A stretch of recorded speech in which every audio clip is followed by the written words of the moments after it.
Bismillahirrahmanirrahim. Alhamdulillahirabbil alamin wassalatu wassalamu ala al-mab'uts rahmatan lil alamin nabiyina Muhammad wa ala alihi wa sahbihi wa man tabi'ahum bi ihsanin ila yaumiddin, amma ba'd. Kemudian berkata penulis rahimahullahu taala, babu salatil idain. Bab salat dua Id. Ya, salat idain. Al-idain, al-id, yaitu bermakna sesuatu yang berulang. Dikatakan id sebab dia terus berulang. Dia terus berulang. Ya, dan bukan makna id dia kembali berubah menjadi berulang kembali seperti ketika dilahirkan oleh apa? Ibunya. Ini walaupun ditunjukkan oleh sebagian hadits, ya, ada sebagian ulama yang menguatkannya dan sebagian yang melemahkannya. Tapi itu bukan asal mana id secara bahasa. Jadi secara bahasa dia disebut id karena dia apa? Dia berulang. Dan yang dimaksud dengan dua id di sini adalah Idul Fitri dan Idul apa? Idul Adha. Ya, Id al-Fitri, id karena berbuka. Al-Fitr artinya apa? Berbuka. Id karena berbuka. Bukan id kembali kepada fitrah. Ya, dan Idul Adha adalah id karena ia menyembelih apa? Udhiyah. Baik. Di pembahasan beliau di sini, uraian beliau di bab salatul Id, ya, ada 7 pembahasan yang kita garis bawahi dari ucapan Asy-Syaukani rahimahullah. Yang pertama tentang hukum salat Id. Ya. Tentang hukum salat Id. Asy-Syaukani di sini tidak menjelaskan langsung, beliau terangkan salat Id itu berapa? 2 rakaat. Salat Id 2 rakaat. Dan para ulama berbeda pendapat tentang hukum salat Id. Iya, tentang hukum salat Id. Apakah dia sunnah muakkadah sebagaimana pendapat kebanyakan atau dia adalah wajib? Ya, bagi siapa yang punya kemampuan. Dan yang benarnya bahwa salat Id ini dari perkara yang tidak turun dari derajat wajib. Sebab Nabi sallallahu alaihi wasallam dalam hadits riwayat Bukhari dan Muslim memerintah agar supaya pada salat Id dan Idul Fitri dan Idul Adha mengeluarkan al-awatik dan mengeluarkan al-huyyat dan dawati al-khudur. Ya.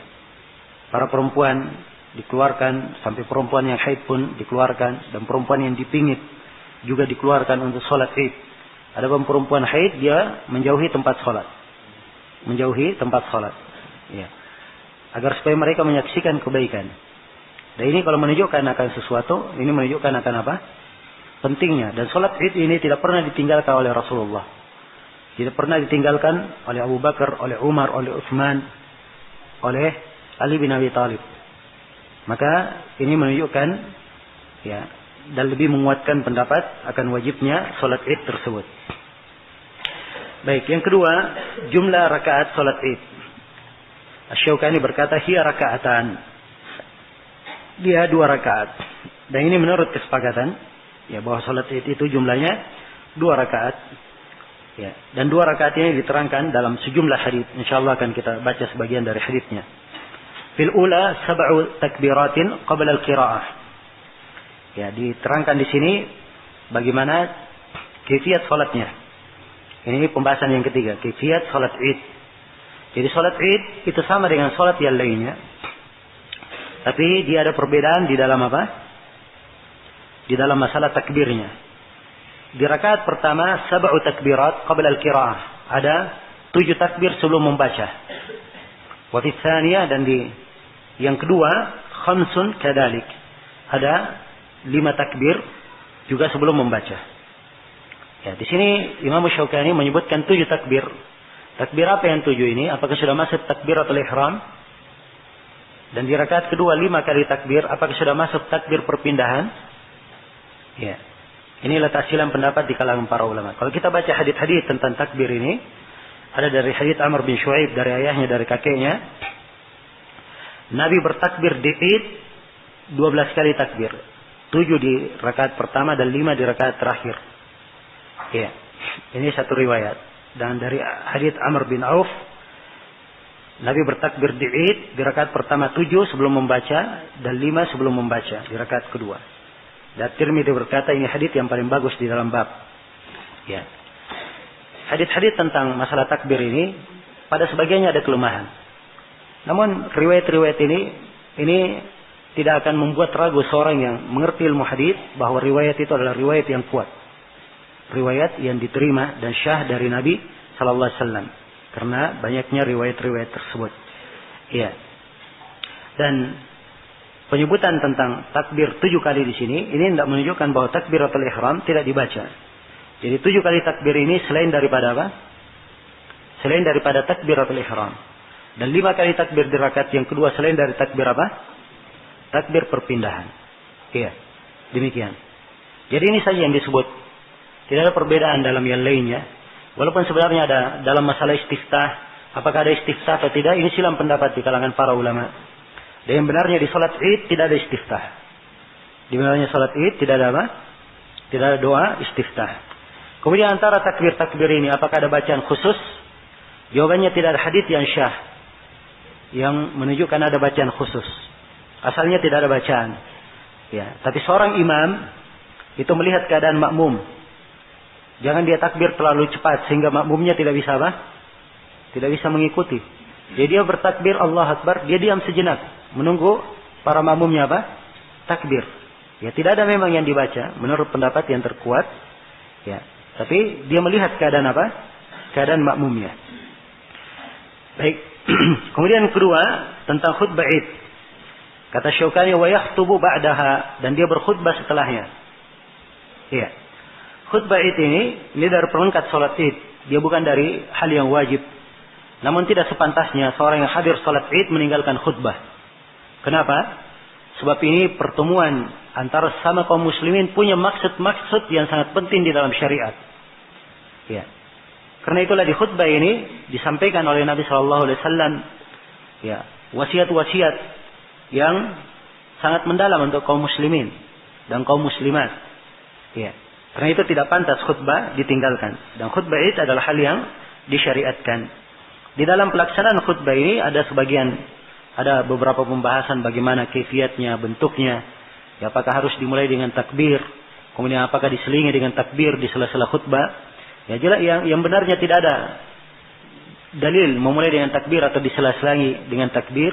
Ya, tapi sebagaimana yang telah saya terangkan bahwa kadang kita memperhatikan keadaan dan pendapat yang tersebar di tengah masyarakat, ini kadang pada sebagian khutbah ia kadang melakukan hal tersebut. Jelas ya? Untuk di keadaan kebanyakan masyarakat secara umumnya memang seperti itu keadaannya. Dan ini kalau ingin merubah hendaknya dijelaskan sedikit demi sedikit dan dipahamkan. Ya, agar supaya sunnah itu diterima sebagaimana mestinya. Iya. Kemudian kata beliau, ya, ini pembahasan yang kelima tentang sunnah-sunnah Id. Kata beliau, wa yustahabbu at-tajammul wal khuruju ila kharijil baladi wa mukhalafatu at-tariq. Iya. Wa mukhalafatu at-tariq. Nah, jadi salat dulu kemudian khutbah ya. Salat dulu kemudian khutbah. Itu yang dilakukan oleh Nabi, dilakukan oleh Abu Bakar, dilakukan oleh Umar sebagaimana dalam riwayat Bukhari dan Muslim. Nah, kemudian kata beliau wa istahabbut tajammul, disunnahkan untuk berindah-indah. Ya, silakan dia keluar pakai baju yang baru, ya. Baju yang khusus dia pakai untuk acara hari raya.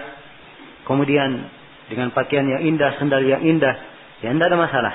Sebab ini dilakukan oleh Nabi sallallahu alaihi wasallam dan dilakukan oleh para sahabat. Umar bin Khattab atau Ibnu Umar mengisahkan bahwa Umar bin Khattab pernah membeli sebuah hullah. Hullah itu pakaian luar dari istabrak, dari sutra yang sangat halus. Apa sutra yang sangat berharga. Istabrak itu dia sutra, tapi dia kelihatannya lebih tebal lagi, sutra yang tebal. Maka Umar melihat ada hullah, kemudian beliau beli di pasar, kemudian dia bawakan untuk Nabi. Maka Umar berkata, ya Rasulullah, abta' hadhihi fatajammal biha lil 'id wal wafd. Ya Rasulullah, saya beli ini, ya, maka pakailah ini, kamu berindah dengannya di hari Id dan ketika ada tamu. Maka Nabi sallallahu alaihi wasallam berkata, innama hadhihi libasu man khalaqa lahu. Ini adalah pakaian orang yang tidak ada bagiannya di akhirat. Ya, jadi Umar menegur bahwa pakaian sutra untuk laki-laki tidak boleh. Atau Nabi menegur Umar bahwa pakaian sutra untuk laki-laki tidak boleh. Tapi beliau tidak menyalahkan Umar bahwa berpakaian indah untuk Id dan menyambut apa? Menyambut tamu. Ini menunjukkan bahwa memang itu adalah hal yang disyariatkan. Hal yang disyariatkan. Iya. Kemudian kata beliau wal khuruju ila kharijil balad. Dan dia keluar kepada kharij al balad, ke apa namanya? Keluar dari negerinya. Ya, ini boleh saja dia menjauh, cari tempat yang jauh. Iya. Sebagai tempat salat, di situ manusia semuanya berkumpul. Sebab ada dalam hadits Ibnu Umar diriwayatkan oleh Imam Al-Bukhari dan Imam Muslim bahwa Nabi sallallahu alaihi wasallam keluar ke musalla pada hari Id dan beliau membawa anazah, membawa tongkat. Iya. Yang disimpan atau dibawa di depan beliau. Nah, begitu sudah sampai ke tempat musalla, ke tempat salat, maka ditancapkan tongkat itu. Ini menunjukkan dia di tempat lapang, di luar dari apa namanya? Negerinya. Kalau memang tidak ada tempat lapang di dalam, tapi kalau ada tempat lapangan luas, maka itulah asalnya salat itu di lapangan. Dan Nabi salat di lapangan, ya, padahal beliau punya Masjid Nabawi. Ya, dan Masjid Nabawi ini punya keutamaan salat. Ya, di atas masjid-masjid yang lainnya. Tapi bersama dengan itu beliau sholat di mana?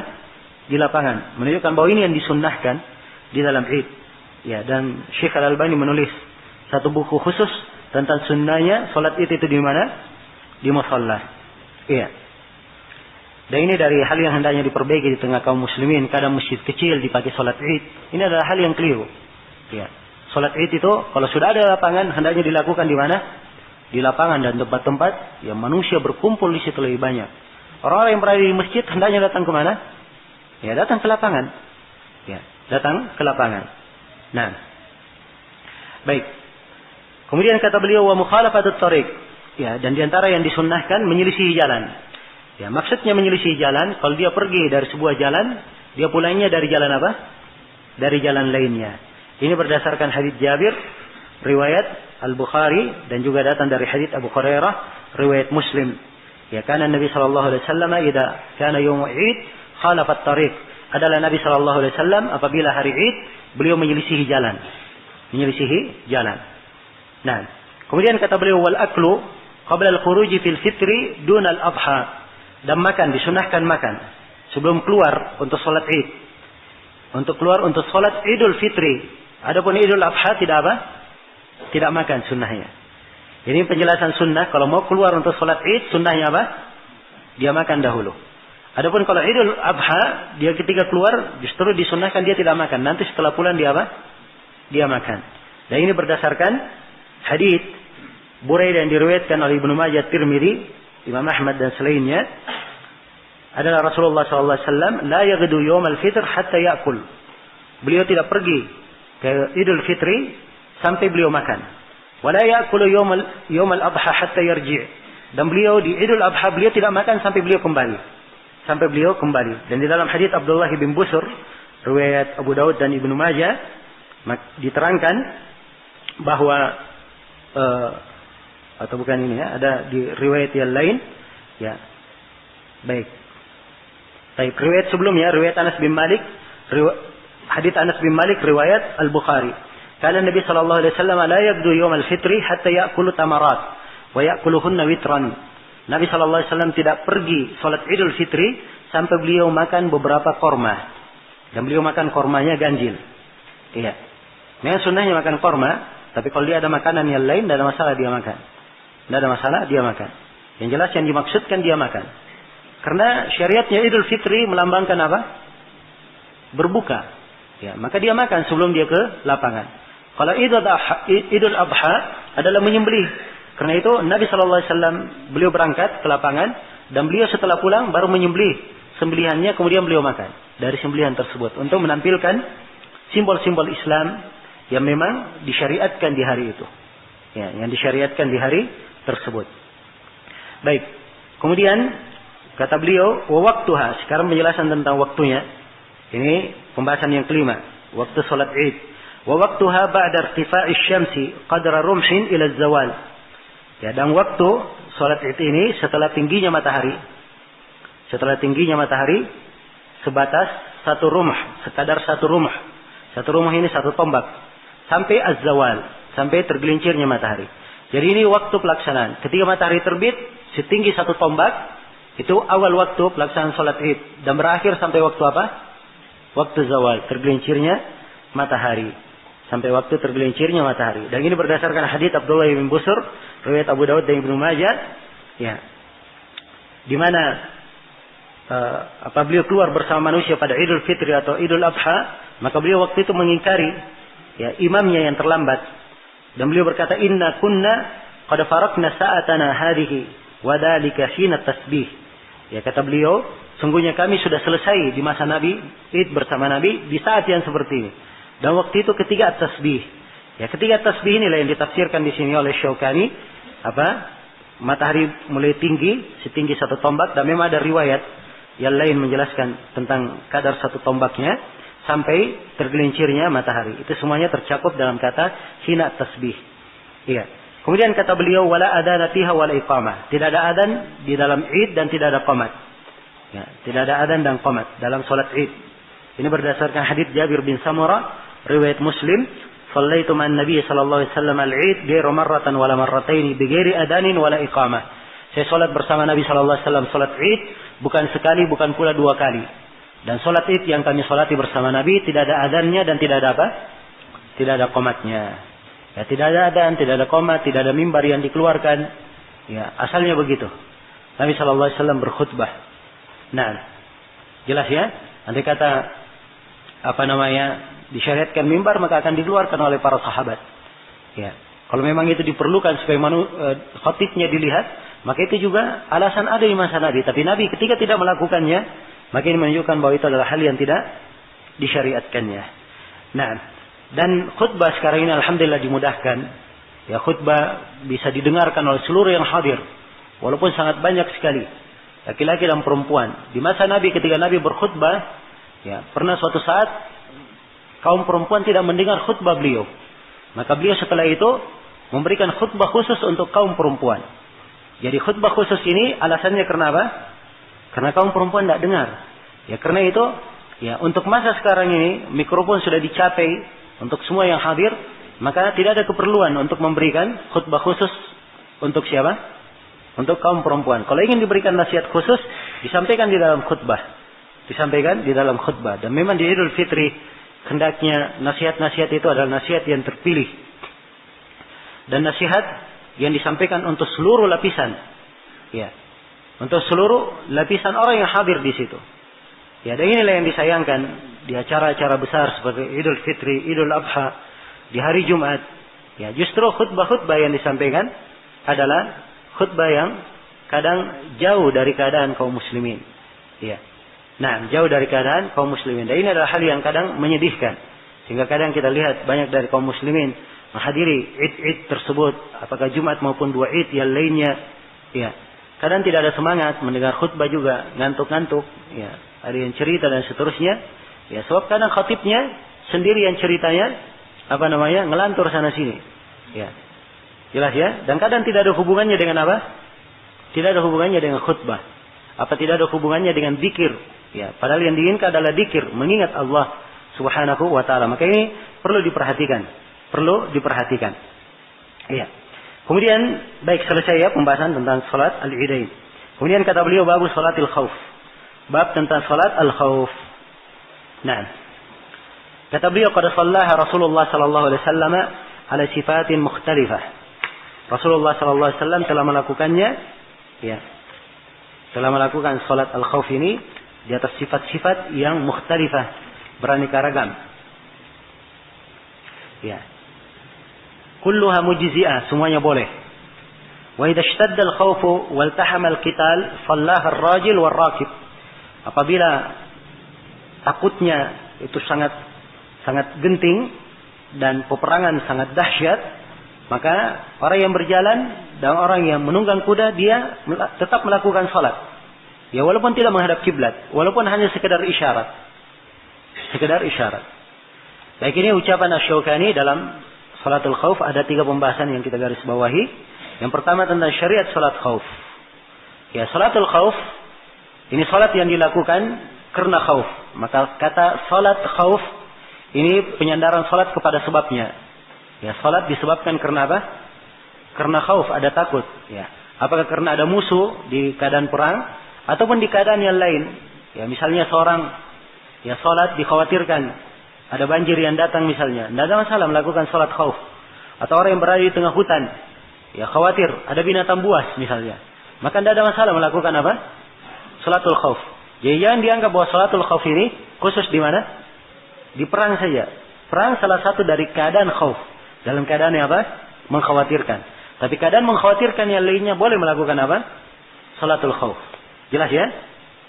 Jadi ini tentang syariat salat khauf. Dan syarat khauf ini disyariatkan, ya. Pensyariatannya ada di dalam Al-Quran. Ada di dalam Al-Quran, ya. Apa? Wa idza kunta fihim fa aqamta lahumus salata faltakum ta'ifatun ila akhir ayat. Apabila engkau di tengah mereka dan kamu tegakkan pada mereka salat, maka hendaknya atas satu kelompok yang berdiri dan seterusnya. Dalam kelanjutan ayat yang menjelaskan tentang apa?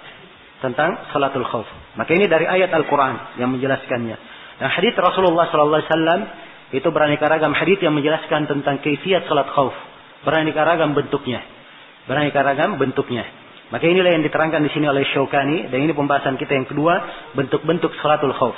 Kata Imam Syaukani, qad shallaha Rasulullah SAW. Nabi SAW telah melakukan salat khauf. Ada sifatin mukhtalifah. Di atas sifat, kaifiyat yang beraneka ragam. Ya, bentuknya beraneka ragam. Kaifiyatnya. Ya, mungkin kita baca dari ayatnya. Di, di surah An-Nisa. Yang merupakan dasar tuntunan di dalam salatul khauf ini. Ya.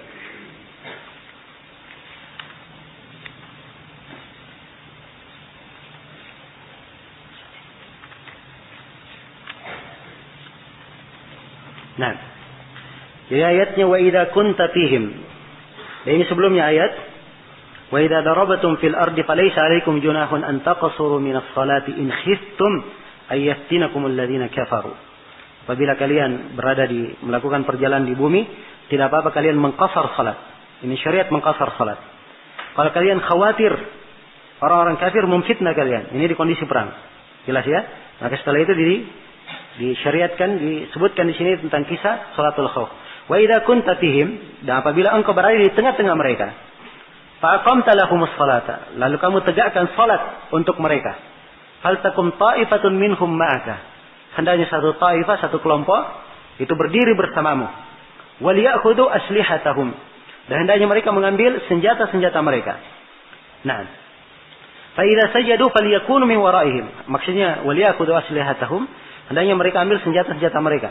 Dan apabila mereka sujud, maka kelompok yang lainnya hendaknya berada di belakangnya. Hendaknya berada di mana? Di belakang, berjaga. Ya, wal ta'ati ta'ifatun ukhra lam yusallu falyusallu ma'aka. Nah, dan hendaknya datang setelah itu kelompok yang lain yang belum salat, kemudian dia salat setelah bersamamu. Wal ya'khudhu hidrahum wa aslihatahum. Hendaknya dia mengambil kehati-hatiannya dan senjatanya. Ini ayat tidak terlalu dirinci. Ya, sampai mana salamnya, bagaimana, apa yang dilakukan dan seterusnya. Itu dirinci di dalam sejumlah hadis. Dirinci di dalam sejumlah hadis yang menerangkan tentang ayat. Ya, karena ada ayat Al-Quran, ada hadis-hadis yang merinci dan bentuknya beraneka ragam. Bentuknya beraneka ragam. Karena itu para ulama memilih sejumlah hadis. Abu Hanifah dia berpendapat dengan hadis Ibnu Umar. Ya, kalau Imam Syafi'i dia berpendapat dengan hadis Salih bin Khawwat. Ya, kalau Imam Malik beliau berpendapat dengan hadis Sahal bin Abi Hasmah. Kalau Imam Ahmad beliau yang berpendapat semua kaifiyat boleh. Ya, sepanjang itu syah dari Nabi semuanya apa? Semuanya boleh. Dan ini pendapat Imam Ahmad lebih tepat dalam hal ini. Ya, biasanya pendapat beliau dan pendapat ahli hadis, kalau ada ibadah yang datang hadis-hadis menjelaskan beberapa kaifiyat, biasanya pendapat mereka kaifiyatnya dilakukan berganti-ganti. Iya. Baik, saya akan bacakan di sini hadis-hadis yang menjelaskan tentang hal ini. Di antaranya adalah hadis Salih bin Khawwat.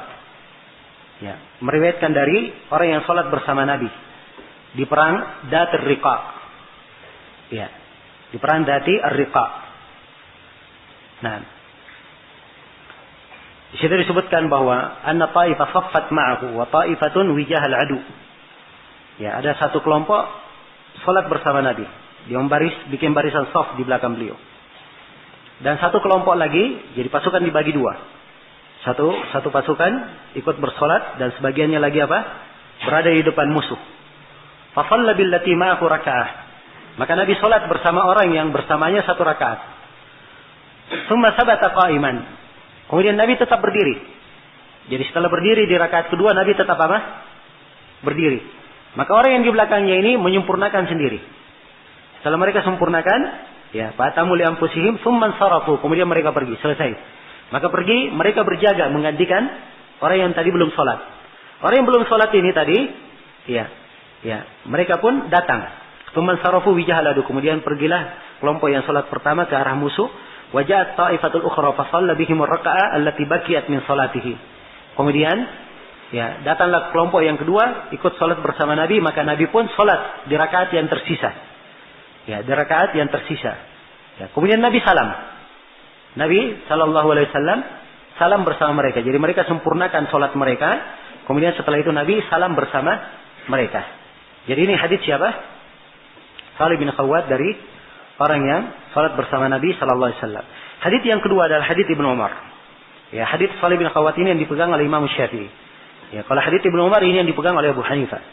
Ya, salat Rasulullah sallallahu alaihi wasallam salatul khauf dengan 2 kelompok. Maksudnya pasukan dibagi 2. Ya, beliau salat 1 rakaat dan taifah lainnya tetap menghadap ke musuh.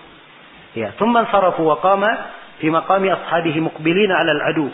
Wa ja'a ulaika wa shalla bihim an-nabiy sallallahu alaihi wasallam raka'atan tsumma sallama. Ya. Nah, jadi kaifiatnya globalnya begini. Kalau dalam hadits Ibnu Umar, pasukan dibagi 2. Satu pasukan menghadap ke musuh, satu pasukan ikut salat bersama Nabi. Jelas ya? Nabi imami dulu. 1 kelompok. Ya, 1 rakaat. Kemudian Nabi berdiri rakaat kedua, kelompok pertama ini pergi menggantikan kedudukan apa? Kelompok yang kedua. Kelompok yang kedua datang salat bersama apa? Bersama Nabi. Ya, tentunya Nabi di rakaat kedua, kelompok yang salat ini di rakaat berapa? Rakaat pertama. Maka Nabi sallallahu alaihi wasallam sempurnakan beliau salam. Setelah itu kelompok ini menyempurnakan salatnya sendiri. Ya, setelah dia selesai, kelompok yang satunya baru menyempurnakan apa? Menyempurnakan salatnya. Ini perbedaannya. Kalau yang pertama tadi, ya, dalam hadis yang pertama itu sama sebenarnya terbagi 2 kelompok. Ya, tetapi Nabi sallallahu alaihi wasallam tetap berdiri menunggu sampai mereka selesai. Sudah salam dahulu, selesai dahulu. Ya. Setelah selesai baru datang yang kedua.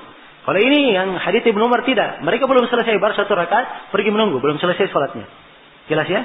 Nanti setelah selesai kelompok yang kedua bersama Nabi, ya Nabi sudah salam, mereka selesaikan, barulah mereka datang kemudian menyelesaikan, yang lainnya kembali berjaga.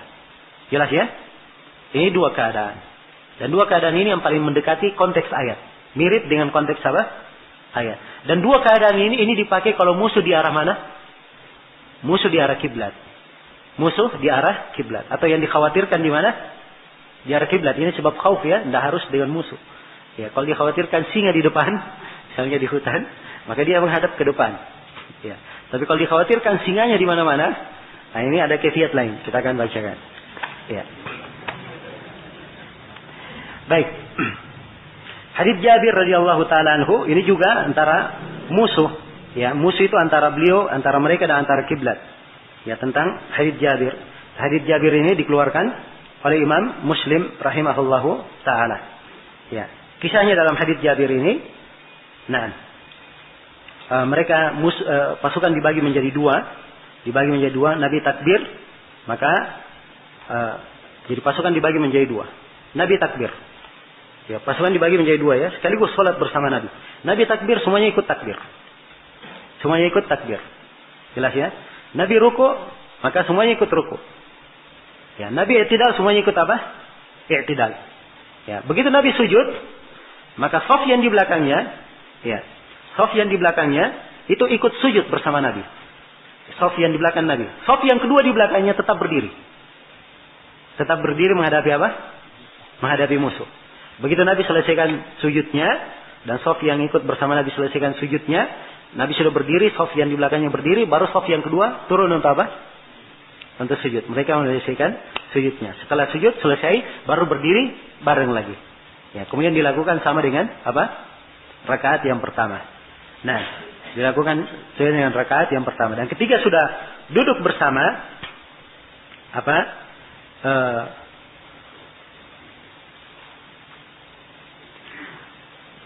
Nah, ketika duduk di rakaat yang kedua, jadi shaf yang pertama turun sudah, Ya, di rakaat yang kedua, shaf yang pertama itu ikut turun sujud bersama Nabi sallallahu alaihi wasallam. Shaf yang kedua tetap berdiri.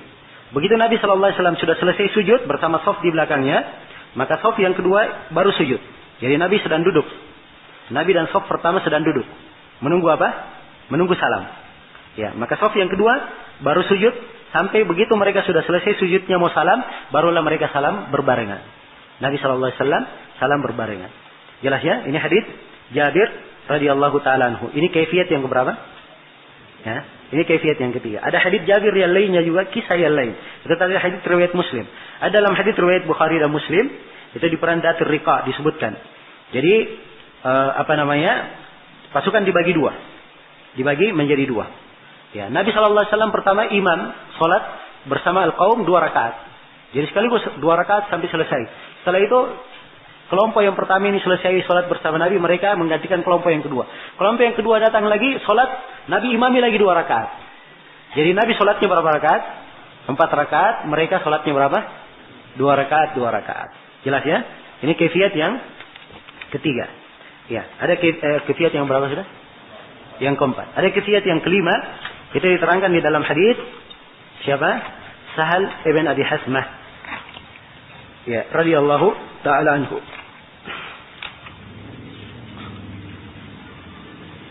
Ini kita masuk salat Id ya. Baik.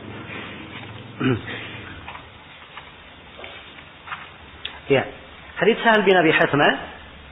Ya. Beliau salat mengimami satu kelompok. Ya, dibagi dua.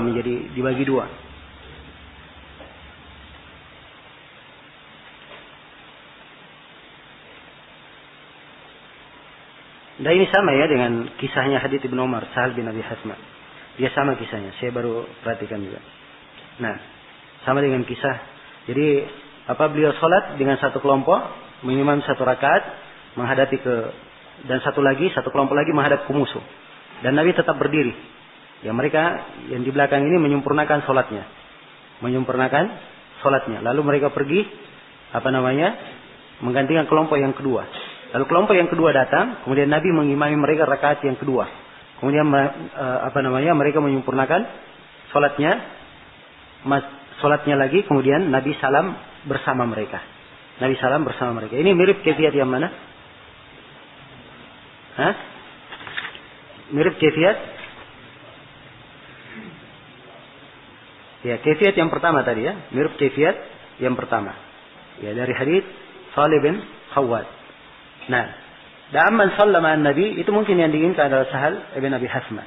Yang diinginkan adalah Sahal bin Abi Hasmah radhiyallahu taala anhu. Cuma ada riwayat yang lain, kaifiyat yang lain itu yang dipegang oleh Imam Malik di riwayat Al-Muwatta. Riwayatnya secara mauquf. Ya, yang jelas kaifiyat ini ada kaifiyat yang, kalau kaifiyat hadits Jabir tentunya, ini musuh harus dikiblat. Sebab dia semuanya ikut sholat, kan begitu? Ya, ikut sholat bersama Nabi. Kalau musuhnya ada di belakang, nggak mungkin mereka semuanya sholat. Kalau kaifiyat dari Sa'al bin Abi Hasmah dan kaifiyat dalam hadits Ibnu Umar, ini bisa musuh di mana? Di arah manapun. Sebab memang terpencar pasukannya. Nah, jelas ya? Ini beberapa kaifiyat. Dan ada kaifiyat yang lain. Sampai ada menyebutkan 8 kaifiyat dalam hal ini. Ya, yang jelas ini pembahasan kita agak ringkas ya, jadi saya nggak bisa menguraikan semua kaifiyat yang ada dalam riwayat. Baik, kemudian yang ketiga tentang salat khauf pada kondisi yang sangat genting. Ya.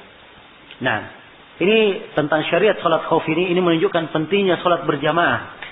Termasuk dalil yang menunjukkan wajibnya apa? Salat berjamaah. Subhanallah, bayangkan dalam keadaan takut sedemikian rupa, ya, genting sedemikian rupa tetap wajib apa? Salat berjamaah, didirikan tuntunan salat berjamaahnya. Ya, ini menunjukkan bahwa salat berjamaah hukumnya adalah apa? Hukumnya adalah wajib. Ya. Salat khauf di kondisi genting, kata beliau, idza shtaddal khauf. Apabila khaufnya betul-betul genting sekali. Wal tahamal qital. Dan peperangan sangat dahsyat. Turunnya dahsyat, enggak bisa berhenti. Ya, bagaimana caranya salat? Tidak ada kesempatan untuk salat. Sedang apa? Ya, sedang genting. Ya. Jelas? Maka di keadaan yang seperti ini salat semampunya. Kalau dia dalam keadaan berdiri, salat sambil berdiri. Keadaan berkendaraan, salat di atas kendaraannya. Ya, kalau dia tidak bisa rukuk sujud, maka dia berisyarat. Ya, dia berisyarat. Isyaratnya dia tundukkan kepalanya sedikit misalnya. Ya, kalau dia ruku sedikit kepalanya tunduk. Kalau dia sujud lebih tunduk lagi sedikit supaya ada perbedaan. Yang jelas dia sholat semampunya. Jelas ya? Kalau sama sekali tidak mungkin seperti di perang Khaybar, tidak mungkin sama sekali walaupun berisyarat sebab memang lagi sangat genting sekali, maka ini udur namanya. Sholatnya apa? Diundur. Jelas ya? Sholatnya diundur sampai ya ada kemungkinan untuk sholat. Baik. Selesai pembahasan tentang sholatul khauf. Baik, ada 3 pembahasan lagi. Ini jamnya sudah jam 9. Ya, kita sudah dapat peringatan dari panitia yang terlalu lama katanya. Ya. Kemampuan ikhwah berbeda-beda. Ya. Baik. Juga makanannya kurang baik dalam bungkusan soalnya nanti. Ya, kurang kurang sedap untuk disantap. Ya. Insyaallah 3 hal ini insyaallah bisa kita lengkapi besok. Ya. Pembahasan besok insyaallah taala di hari yang ketiga tentang salat jenazah dan tentang zakat. Tentang zakat insyaallah taala kita sempurnakan pada pertemuan besok. Ya. Hari ini masih belum ada tanya jawab ya. Insyaallah besok ya kita bisa tanya jawab insyaallah sudah mulai ringan. Ya. Sekira cukup dalam di sini. Subhanakallahumma bihamdik asyhadu an la ilaha illa anta astaghfiruka wa atubu ilaik walhamdulillahi rabbil alamin.